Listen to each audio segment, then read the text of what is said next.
ఈ ఉదయం ఎంత ప్రశాంతంగా ఉందో. నా జీవితం కూడా ఇలానే నిశ్శబ్దంగా మారిపోయింది.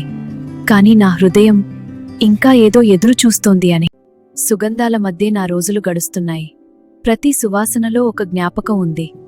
కాని నాకోసం ఎవరో ఒకరు గుర్తు చేసుకుంటున్నారా? ఇది ఎవరు ఆశారు? నా జీవితాన్ని ఇలా గమనించేవారెవరు? ఈ మాటల్లో ఎందుకింత స్నేహం ఉంది? Raghu, my love. ఆమె చూపు ఎందుకో నాకు పరిచయంలా అనిపించింది. మాటలు అవసరం లేకుండా మనసు మాట్లాడింది. అది మొదటి చూపులోనే ప్రేమై ఉండొచ్చింది. రోజులు ఎలా గడిచాయో తెలియదు. అతనితో ప్రతి నిమిషం ఒక కొత్త కథలా ఉంది. నా హృదయం మళ్లీ నవ్వడం నేర్చుకుంది. నేను నిన్ను నిశ్శబ్దంగా ప్రేమించాను. ఇప్పుడు నీతోనే నా ప్రపంచమా. ఇప్పట్నుంచి